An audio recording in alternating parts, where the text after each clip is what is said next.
and also Shad. Senator Shadrack McGill, pro-lifer, would you come and share a few words?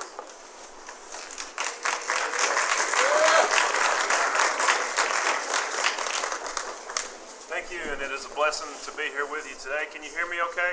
Yes. And one thing that I want to state, that from the beginning I have stated that pro-life legislation is my passion. It's my number one issue in Montgomery, and I have stated again and again that we, as Christians, we cannot get money ahead of morality and expect to prosper in the state of Alabama. That's right. And with that, my biggest passion in the 2 years that we've been there is a bill that Phil Williams carries in the Senate that states that life begins at conception. And let me educate you on that just a little bit. Last year we had a little bit of hiccup in that there was the issue, does life begin at conception, like in vitro process where they fertilize eggs in a petri dish and they place those in the mother's womb. And so I suggested to Phil that we state life begins at conception inside the mother's womb. But I never had peace about that. And I prayed about that, and I feel like the Lord has shown me that life begins at conception, and that we need to amend that law to state that life begins at conception, and therefore any eggs that a doctor would fertilize needs to be placed in the mother's womb.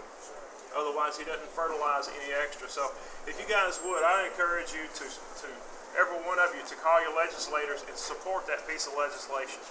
Now, over and over, you'll hear among the protesters that it's a woman's body. She ought to be able to have the rights to do what she wants to do. A hypothetical scenario for you. A woman or young girl goes to the abortion clinic and says, I want you to kill this life inside of me. And so he goes through the process, and she's there on the table and says, you know, I'm tired of this. I don't want this life inside of me. It's an inconvenience. It's going to cost me money, etc. I want you to take this life inside of me. Can she then go on and say, hey, while you're at it, why don't you take my life too? It's her own body. She ought to have the right? No, because our laws protect you even from yourself if need be. And so I just encourage you guys to keep up the good fight. 2 scriptures that I brought with me today have already been spoken forth, and as confirmation for me. And I want to read to you again one that you may not have heard, but I just want to reiterate. Proverbs 24. If thou faint in the day of adversity, thy strength is weak, is small.